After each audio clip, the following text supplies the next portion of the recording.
દેશમાં રાજકીય પક્ષોને નાણાકીય ફાળો આપવામાં ઇલેક્ટ્રોકલ બોન્ડની સુવિધા ઊભી કરવામાં આવી છે.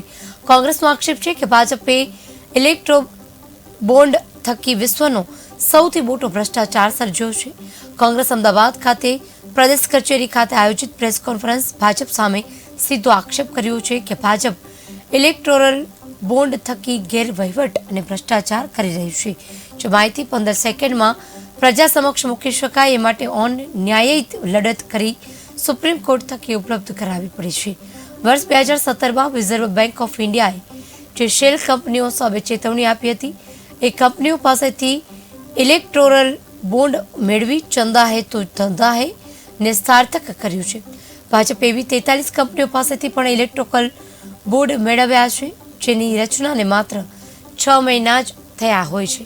ત્યારે આ સાથે જ કંપનીઓ સામે પ્રિવેન્શન ઓફ મની લોન્ડરિંગનો કેસ ફરિયાદ થતાં 43 કંપનીઓ પાસેથી 384 કરોડનો ઇલેક્ટોરલ બોન્ડ મેળવ્યા છે.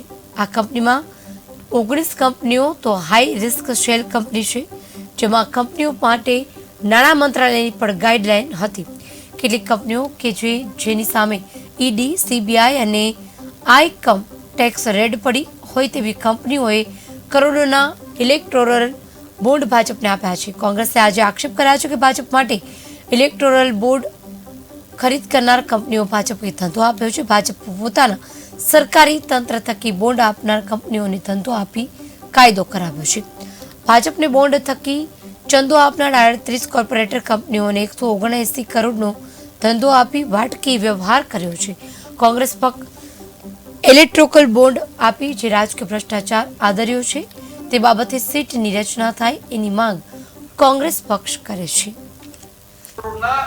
2000 કરોડ રૂપિયાના એ કંપનીઓએ ઇલેક્ટ્રોકલ બોન્ડ ભાજપમાં જમા કરાવ્યા છે.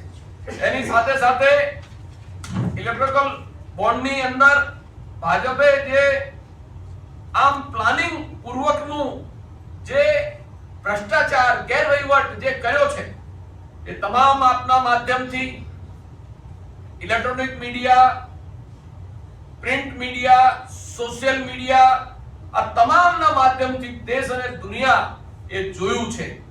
અને આ બધી બાબત રાષ્ટ્ર માટે અને આપણા માટે બહુ જ ચિંતાજનક તરફ વધી રહી છે.